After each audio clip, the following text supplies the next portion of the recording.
হে নওজোয়ান হওয়ান আছে কার হিম্মত, এই নির্বাচন ভারী দিতে হবে পারি, এ হোক আমাদের অঙ্গীকার।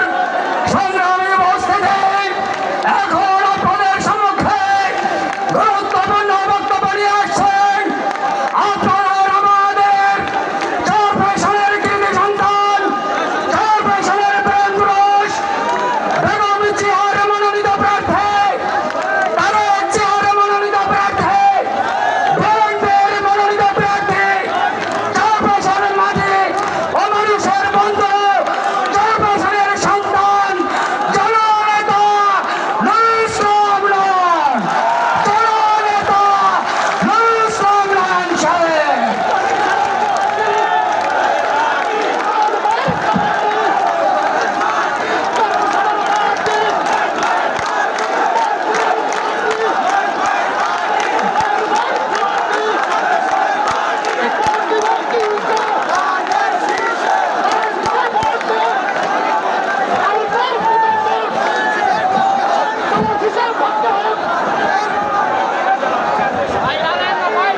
পরিবারের নেতা কর্মীরা যেইভাবে বিএনপি সরকারের কাছে নিরাপদ থাকবে, একইভাবে যারা বিএনপি করে না অন্য রাজনৈতিক দলের নেতা কিংবা কর্মী, তারাও ভবিষ্যতে বিএনপি সরকারের কাছে সমানভাবে নিরাপদ থাকবে। বন্ধুরা আমার, সেই ধারাবাহিকতায় আমি আগেও বলেছি, আজকেও বলছি, যদি আপনারা আমাকে সুযোগ করে দেন, আল্লাহ রাব্বুল আলামিন আমাকে যদি আপনাদের সেবক হিসেবে কবুল করেন, তাহলে আমরা চরপেশনকে একটি মানবিক চরপেশনে রূপান্তরিত করতে চাই। যদিও এই চরপেশন গত 16 বছর সন্ত্রাসের জনপদে পরিণত হয়েছিল।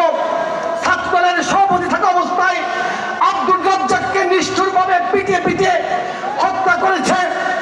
শুধু হত্যা নয়, বিএনপির অসংখ্য নেতা কর্মীদেরকে আহত করেছে, পঙ্গুত্ব মিলতে বাধ্য করেছে।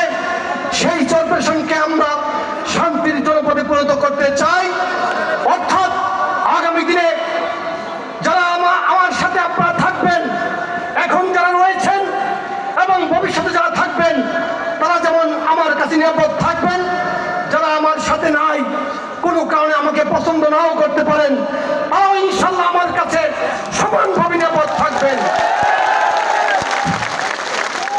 অর্থাৎ সামাজিক জীবনযাপন করার ক্ষেত্রে, পারিবারিক জীবনযাপন করার ক্ষেত্রে দলীয় পরিচয় যাতে কারোর জন্য কোনো সমস্যা তৈরি করতে না পারে, আমরা বলেছি বাংলাদেশের যে যে রাজনৈতিক দলের নেতা বা ক্যাম্প কর্মী হোক না কেন, তারা যদি সমাজ বিরোধী কোনো কাজে জড়িত না হয়, দুর্বৃত্তপনা যদি না করে, দখলদারিত্বের উৎসবে যদি মেটে না ওঠে, ওই মাদকের সাথে যদি জড়িত না হয়, কিংবা সমাজে বা রাষ্ট্রে যদি আইন শৃঙ্খলা নষ্ট না করে, তাহলে তাদের সাথে আমাদের তো কোনো সমস্যা নেই।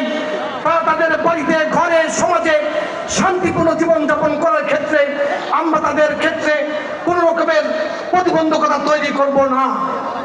কিন্তু যারা সমাজে দুর্বৃত্তপনা করবে, আগেও বলেছি, দখলদারি করবে, চাঁদাবাজি করবে, মাদকের ব্যবসা করবে, কিংবা মানুষের শান্তি বিনষ্ট করবে, তাদেরকে কিন্তু আমরা কোনোভাবে ছাড় দেব না।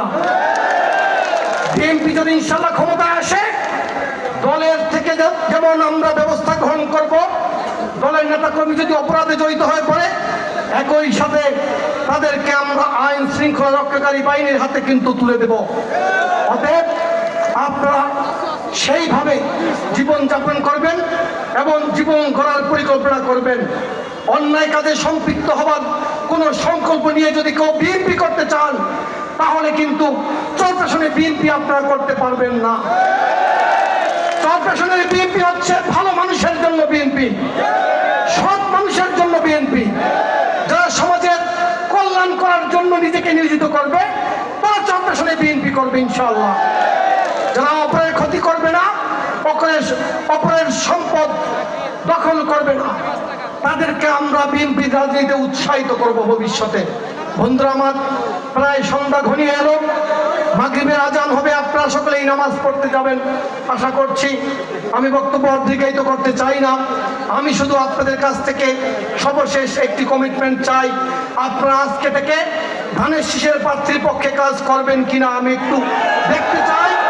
আপনারা দুহাত তুলে আমাকে দেখলাম। বিএনপি এবং যুবদলের নেতৃবৃন্দ, ঢাকা থেকে আগত আমার সফর সঙ্গী বৃন্দ, উপস্থিত চরফ্যাশন উপজেলা এবং পৌরসভা বিএনপির গুরুত্বপূর্ণ নেতৃবৃন্দ, একই সাথে অঙ্গ এবং সহযোগী সংগঠনের নেতৃবৃন্দ, পাশে রয়েছেন মা বোনেরা, উপস্থিত রয়েছেন সাংবাদিক বৃন্দ, যারা চরফ্যাশনের বিভিন্ন জনপদ থেকে অনেক কষ্ট করে আজকের এই গণসংবর্ধনাকে সফল করার জন্য উপস্থিত হয়েছেন, সেই সকল ভাই বোনদেরকে আমি ধন্যবাদ জানাচ্ছি, কৃতজ্ঞতা জানাচ্ছি।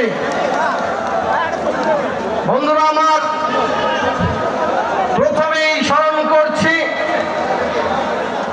মহান রব্বুল আলামিনকে, যিনি আমাকে আপনাদের সামনে দাঁড়িয়ে কথা বলার সুযোগ করে দিয়েছেন। আমি মিছিলের পিছন থেকে রাজনীতি শুরু করেছিলাম, একটু একটু করে আল্লাহর রহমতে মিছিলের সামনে আসার যোগ্যতা অর্জন করেছিলাম। মহান রব্বুল আলামিন আজকে আপনাদের এই মাটির সন্তানকে আপনাদের সামনে এসে ধানের শীষ প্রতীক নিয়ে প্রতিনিধিত্ব করার সুযোগ করে দিয়েছেন। আমি এজন্য আল্লাহ রাব্বুল আলামিনের শুকরিয়া আদায় করছি, আলহামদুলিল্লাহ। বন্ধুরা আমার, স্মরণ করছি শহীদ রাষ্ট্রপতি জিয়াউর রহমানকে, যিনি বাংলাদেশে প্রথম সংস্কার শুরু করেছিলেন। কারণ খণ্ডিত এবং অসম্পূর্ণ একটি জাতীয়তাবাদ থেকে বাংলাদেশি জাতীয়তাবাদ উপহার দিয়েছেন বাংলাদেশের মানুষকে, যেই জাতীয়তাবাদ বাংলাদেশের প্রতিটি মানুষকে পরিচয় দিয়েছে। অর্থাৎ সমতল ভূমি থেকে পাহাড়ি অঞ্চল পর্যন্ত বাংলাদেশের প্রতিটি নাগরিককে একটি পরিচয় আবদ্ধ করেছে। দেশপ্রেমের শ্রেষ্ঠ দর্শন বাংলাদেশি জাতীয়তাবাদ। তিনি শুধু বাংলাদেশেই সংস্কার করেছেন তা নয়, তিনি বাংলাদেশের পররাষ্ট্রনীতিকে দিল্লি এবং মস্কোর চৌহদ্দি থেকে বের করে নিয়ে এসে সারা পৃথিবীতে সার্বজনীন করেছিলেন। শুধু তাই নয়, একদলীয় রাজনীতি থেকে বাংলাদেশের মানুষকে বহুদলীয় গণতন্ত্র উপহার দিয়েছেন। সেই আমাদের আদর্শের জনক শহীদ রাষ্ট্রপতি জিয়াউর রহমানকে স্মরণ করছি। স্মরণ করছি দেশনেত্রী বেগম খালেদা জিয়াকে, যিনি বাংলাদেশের মানুষের অধিকারকে নিশ্চিত করার জন্য এবং গণতন্ত্রকে পুনঃপ্রতিষ্ঠিত করার জন্য সংগ্রাম করতে করতে গণতন্ত্রের সমর্থক শব্দে পরিণত হয়েছিলেন। অসুস্থ ছিলেন হসপিটালে, কিন্তু নিজের স্বাস্থ্যের কথা চিন্তা করলেন না। 6 বার মৃত্যু ঝুঁকিতে পড়েছিলেন, কিন্তু বাংলাদেশ থেকে বিদেশে যেতে রাজি হননি। বাংলাদেশের মানুষদেরকে অনিরাপদ অবস্থায় ফেলে রেখে 111 বলেছিলেন, বাংলাদেশ ছাড়া বাংলাদেশের বাহিরে আমার আর কোন ঠিকানা নেই। আমাদের প্রিয় নেত্রী, প্রকৃতি স্বপ্ন সৌন্দর্য মা মাটি মানুষের নেত্রী দেশনেত্রী বেগম খালেদা জিয়াকে সম্মান জানাচ্ছি, শ্রদ্ধা জানাচ্ছি, সম্মান জানাচ্ছি। আমাদের প্রিয় নেতা বিএনপির ভারপ্রাপ্ত চেয়ারম্যান, যিনি 1000 মাইল দূরে থেকেও বাংলাদেশের মানুষের জন্য নিজের ব্যক্তিগত জীবন এবং পারিবারিক জীবনকে উৎসর্গ করেছিলেন। গণতন্ত্রকে পুনঃপ্রতিষ্ঠিত করার জন্য এবং বাংলাদেশের মানুষদের ভোটাধিকার ফিরিয়ে দেওয়ার জন্য লড়াই করে যাচ্ছেন এখন পর্যন্ত। যে বাংলাদেশে একটি গণ অভ্যুত্থানের পটভূমি তৈরি করে দিয়েছেন, যে প্ল্যাটফর্মের উপর দাঁড়িয়ে বাংলাদেশে একটি সফল ছাত্র গণ অভ্যুত্থান সংগঠিত হয়েছে এবং ফ্যাসিবাদের প্রধান বাংলাদেশ থেকে পালিয়ে গিয়েছে গত বছরের 5ই আগস্ট। শুরু থেকেই আমাদেরকে নির্দেশনা দিয়েছেন যাতে বাংলাদেশের যারা এখন পর্যন্ত পলায়নপর আওয়ামী লীগ রয়েছে তারা যাতে কেউ আমাদের দ্বারা প্রতিহিংসার শিকার না হয়। আওয়ামী লীগের নেতৃবৃন্দ মুখপাত্ররা আওয়ামী লীগ ক্ষমতা থাকা অবস্থায় বারবার বলেছিল আওয়ামী লীগ ক্ষমতা থেকে বিদায় নিলে কমপক্ষে 5 লক্ষ আওয়ামী লীগের নেতাকর্মী মারা পড়বে। কিন্তু আল্লাহর অশেষ রহমত, বাংলাদেশে বিএনপি হাতে একজন আওয়ামী লীগেরও কিন্তু নিহত হয়নি, বরং আমরা আওয়ামী লীগের বাড়িঘর পাহারা দিয়েছি। আমাদের নেতা জনাব তারেক রহমান আমাদেরকে প্রতিশোধ নিতে নিষেধ করে দিয়েছেন। তিনি বলেছেন যখন বাংলাদেশের মানুষের ভালোবাসার ম্যান্ডেট নিয়ে বিএনপি ক্ষমতায় আসবে তখন বাংলাদেশে আইন অনুযায়ী যদি কোনো অপরাধী থেকে থাকে, যারা অন্যায় করেছে গত 16 বছর, মানুষের অধিকার হরণ করেছে, দুর্বৃত্তপনা করেছে, দখলদারি করেছে, তাদের বিরুদ্ধে আইনানুগ ব্যবস্থা নেওয়া হবে। কিন্তু আইন কাউকে নিজের হাতে তুলে নিতে তিনি নিষেধ করেছিলেন। অর্থাৎ গোটা বাংলাদেশকে গত 16 বছর পর্যন্ত আওয়ামী ফ্যাসিবাদী সরকার একটি সন্ত্রাসের জনপদে পরিণত করেছিল। সেই সন্ত্রাসের জনপদ প্রিয় বাংলাদেশকে তিনি শান্তির জনপদে পরিণত করার জন্য ইতিমধ্যেই রাষ্ট্র সংস্কারের একটি দফা ঘোষণা করেছেন। আমাদের প্রিয় নেতা জনাব তারেক রহমানকে আমি সম্মান জানাচ্ছি আজকের এই সংবর্ধনার এই মঞ্চ থেকে। বন্ধুরা আমার, তিনি চাচ্ছেন বাংলাদেশের মানুষের ভোটাধিকার প্রয়োগের মধ্য দিয়ে বিএনপি যদি ক্ষমতায় আসে তাহলে বাংলাদেশের প্রতিটি নাগরিক যাতে তাদের অধিকার ফিরে পায়। অর্থাৎ একজন শিশু থেকে বৃদ্ধ, কিশোর থেকে রাষ্ট্রপতি, ছাত্র, কিশোর, যুবক, ডাক্তার, প্রকৌশলী কিংবা আইনজীবী, অর্থাৎ পেশাজীবী কিংবা বেকার, মুসলিম কিংবা অমুসলিম, সমতলে বাস করা বাঙালি কিংবা পাহাড়ে বাস করা ক্ষুদ্র নৃতাত্ত্বিক গোষ্ঠী, প্রতিটি নাগরিকের অধিকারকে সমুন্নত রাখার জন্য ইতিমধ্যেই তিনি রাষ্ট্র সংস্কারের 31 দফা জাতির সামনে উপস্থাপন করেছেন। বন্ধুরা আমার, বাংলাদেশে সংখ্যালঘু আর সংখ্যাগুরু বলতে কোনো কিছু থাকবে না। আমরা দেখেছি সংখ্যালঘু ভাইরা, বিশেষ করে আমাদের অঞ্চলে হিন্দু ভাইরা রয়েছেন, সারা বাংলাদেশে হিন্দু, খ্রিস্টান, বৌদ্ধ সহ অনেক ধর্মাবলম্বী মানুষ যারা রয়েছেন তাদেরকে তিনি নাগরিক হিসাবে অভিহিত করতে চান।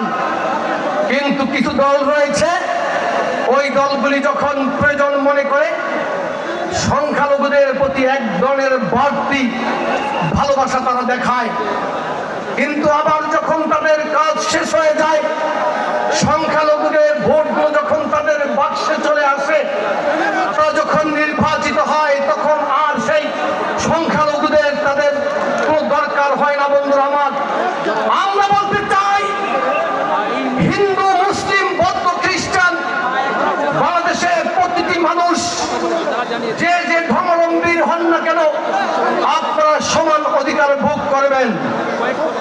ভোটের পূর্বে আপনাদের প্রতি বাড়তি ভালোবাসা কিংবা আগ্রহ আমরা দেখাবো না, আবার পরে আপনাদের প্রতি উদাসীন আচরণও আমরা দেখাবো না।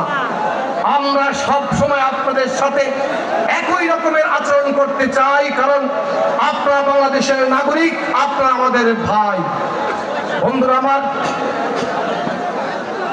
অনেক কষ্ট করে আপনাদের অনেক ত্যাগ স্বীকার করার মধ্য দিয়ে আজকের বাংলাদেশ এই জায়গায় উপনীত হয়েছে।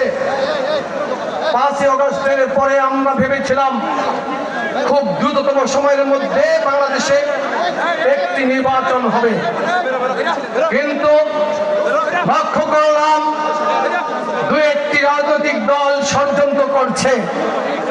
আমরা যখন নির্বাচনের কথা বলি তারা তখন সংস্কারের কথা বলে, আমরা নির্বাচনের কথা বললে ন্যায় বিচারের কথা বলে। এরকম কথা আমরা আগেও শুনেছি। আমরা যখন গণতন্ত্রের কথা বলতাম ফ্যাসিবাদী সরকার তখন উন্নয়নের কথা বলতো। কিন্তু আপনারা তো জানেন গণতন্ত্র কিংবা উন্নয়ন, নির্বাচন কিংবা সংস্কার কিংবা ন্যায় বিচার কোনটাই কিন্তু একটি আরেকটির পরিপন্থী নয়, বরং জনকল্যাণকর একটি রাষ্ট্রে নাগরিকদের অধিকার নিশ্চিত করার আমাদের নেতা বিএনপির ভারপ্রাপ্ত চেয়ারম্যান জনাব তারেক রহমান একটি নির্বাচনকে সফল করার জন্য এবং বাংলাদেশে যাতে মানুষ ভোট কেন্দ্রে গিয়ে লাইনে দাঁড়িয়ে পছন্দের প্রার্থীকে ভোট দিতে পারে তার জন্য নির্বাচনী পরিবেশ সর্বোচ্চ যতটুকু ভালো রাখা সম্ভব তিনি ভালো রাখার অঙ্গীকার করেছেন। অন্তর্বর্তী সরকারকে সহযোগিতা করার জন্য শুরু থেকেই তিনি তার মত ব্যক্ত করে এসেছেন। কিন্তু আমরা জানি না কারা ষড়যন্ত্র করতে চায় বাংলাদেশকে ব্যর্থ রাষ্ট্র পরিণত করার জন্য। যারা ষড়যন্ত্র করতে চায় তাদেরকে আপনারা চিনে রাখুন, তাদেরকে আপনারা কিন্তু প্রশ্রয় দিবেন না। বন্ধুরা আমার, আজকের যে একটি অবস্থা চরপেশনের সদরুটে দাঁড়িয়ে আপনারা সমাবেশ করতে পারছেন, আমরা কথা বলার সুযোগ পাচ্ছি। এই অবস্থা কি গত 16 বছরে ছিল? আপনারা তো ঘরে ঘুমাতে পারেননি, আপনাদের সন্তানরা আপনাদের সাথে একসাথে বছরের পর বছর এক টেবিলে বসে খেতে পারেনি। হয় মামলা হামলায় গ্রেপ্তার হয়ে কারাগারে অন্তরীণ ছিল, না হয় ফেরারি জীবন যাপন করেছে।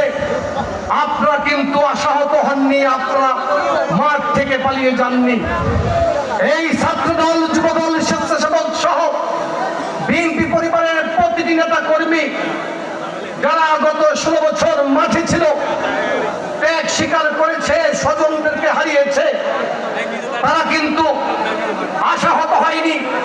তাদের বন্ধুরা প্লেজার ট্যুরে গিয়েছে, আনন্দ ভ্রমণে গিয়েছে কিংবা বিদেশে গিয়ে পড়াশোনা করছে, নিরাপদ দূরত্বে অবস্থান করেছে। কিন্তু আমাদের দলের নেতা কর্মীরা কিন্তু ঝুঁকির মুখে থেকেও বারবার বলেছে স্বৈরাচারের পতন না হওয়া পর্যন্ত আমরা ঘরে ফিরে যাব না। বন্ধুরা আমার, আমি আপনাদেরকে ধন্যবাদ জানাচ্ছি, কৃতজ্ঞতা জানাচ্ছি। আগামী দিনে বাংলাদেশে একটি স্বচ্ছ গ্রহণযোগ্য নির্বাচন না হওয়া পর্যন্ত আপনারা অতীতের মতো ভবিষ্যতেও রাজপথে থাকবেন, সতর্ক থাকবেন। বন্ধুরা আমার, কারণ আজকের এই অবস্থা আমরা এমনি এমনি আসিনি।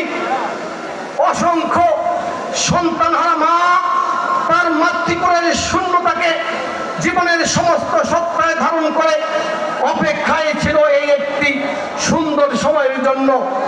পৃথিবীর সবচাইতে ভারী বোঝা পুত্রের লাশ কাঁধে নিয়ে পিতা গোরস্থানে গিয়ে সমাহিত করেছিল, ধৈর্য ধারণ করেছিল আর অপেক্ষা করেছিল একটি সুন্দর সময়ের জন্য। শুধু তাই নয়, অসংখ্য স্বামীহারা বধূ তাদের বৈধব্যকে চিরদিনের জন্য সমস্ত সত্তায় ধারণ করে অপেক্ষায় ছিল একটি সুন্দর সময়ের জন্য, যে সুন্দর সময়ে আমাদের প্রিয় নেতা বিএনপির ভারপ্রাপ্ত চেয়ারম্যান জনাব তারেক রহমান প্রতিশ্রুতি দিয়েছেন একটি নতুন বাংলাদেশ গড়ার কথা বলে। অতএব এত ত্যাগ স্বীকার করার পরে আমরা যে এই সময়টি পেয়েছি, এই সময়টিকে কি আমরা কাজে লাগাবো? যদি কাজে লাগাতে হয় তাহলে আগামী নির্বাচনের জন্য আজকে থেকে আপনারা প্রস্তুত হয়ে যান। আজকে থেকে প্রতিটি ঘরে ঘরে গিয়ে আপনারা ধানের শীষের প্রার্থীর জন্য ভোট প্রার্থনা করবেন, বিএনপির প্রার্থীর জন্য ভোট প্রার্থনা করবেন।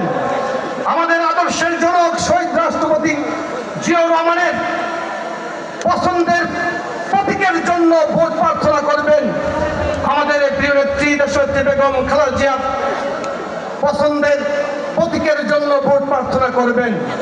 আর আমাদের প্রিয় নেতা বিএনপির ভারপ্রাপ্ত চেয়ারম্যান জনাব তারেক রহমানের মনোনীত এবং পছন্দের প্রার্থীর জন্য আপনারা ভোট প্রার্থনা করবেন। শুধুই কি আপনারা ভোট প্রার্থনা করবেন?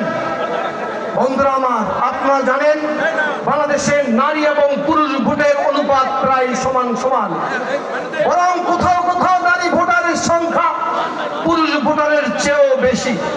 আপনাদের দায়িত্ব হচ্ছে আজকে বাসায় গিয়ে, আমাদের ডান পাশে মা বোনরা হয়তো রয়েছেন, আপনারা মা বোনদেরকে আহ্বান কিংবা অপরিচিত জন যারা রয়েছে তাদের কাছে গিয়েও আপনার ধানের শীষের জন্য ভোট প্রার্থনা করার জন্য মা বোনদেরকে আহ্বান জানাবেন।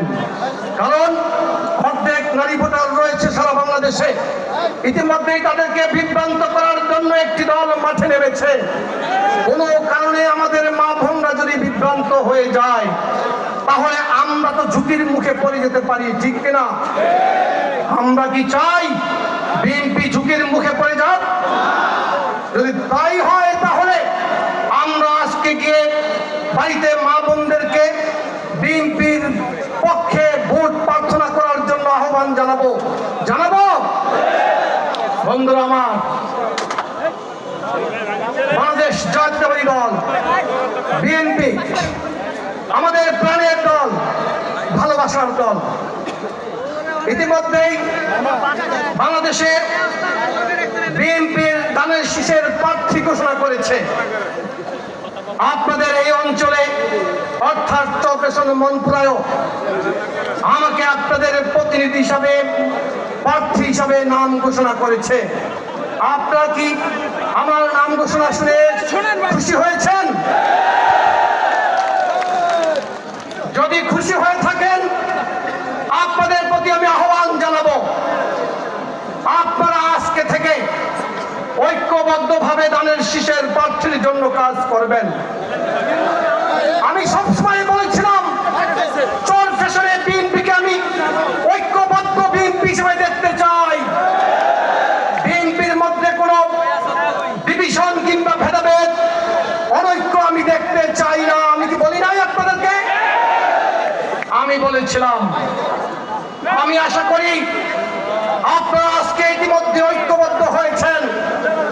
আপনারা গত 32 বছর পর্যন্ত চরফ্যাশনের 3 বারের এমপি, ডাকসুর সাবেক এজিএস, ছাত্রদলের সাবেক সাধারণ সম্পাদক জনাব নাজিমউদ্দিন আলমের নেতৃত্ব ঐক্যবদ্ধ ছিলেন কিনা? আপনারা তাকে ভোট দিয়ে নির্বাচিত করেছিলেন, সংসদে পাঠিয়েছিলেন। তিনি তার সর্বোচ্চ চেষ্টা দিয়ে আপনাদের পাশে থাকার চেষ্টা করেছে। গত 32 বছর আপনাদেরকে নেতৃত্ব দিয়েছে নাজিমউদ্দিন আলম। আজকে সেই ধারাবাহিকতায় আমাদের প্রিয় দল বিএনপি, আমাদের প্রিয় নেতা বিএনপির ভারপ্রাপ্ত চেয়ারম্যান জনাব তারেক রহমান আমার হাতে ধানের শীষ তুলে দিয়ে আপনাদের সামনে পাঠিয়েছে। আপনারা গত 32 বছর ঐক্যবদ্ধ ছিলেন। আপনারা, আমি আশা করছি, আজকে ঐক্যবদ্ধ থাকবেন। ভবিষ্যতেও নেতৃত্বের পরম্পরায় আবার কেউ না কেউ ধানের শীষের প্রতীক নিয়ে আপনাদের সামনে আসবে। আপনারা তখন ঐক্যবদ্ধ থাকবেন, কারণ আপনারা কেউ নাজিমউদ্দিন আলম সাহেবের নেতা কর্মী নন, আপনারা কেউ আমার নেতা কর্মীও নন। আপনারা ভবিষ্যতে যারা ধানের শীষ নিয়ে আসবে তাদেরও নেতা কর্মী নন। আপনারা কার নেতা কর্মী বলেন? আপনারা বাংলাদেশ জাতীয়তাবাদী দল তথা বিএনপি নেতা কর্মী, শহীদ রাষ্ট্রপতি জিয়াউর রহমানের আদর্শের সৈনিক, দেশনেত্রী বেগম খালেদা জিয়ার সৈনিক, আমাদের প্রিয় নেতা জনাব তারেক রহমানের নেতা কর্মী। অতএব দল যখন যাকে মনোনয়ন দিবে, আপনাদের প্রতিনিধি হিসাবে থাকবে, আপনারা তার সাথে থাকবেন।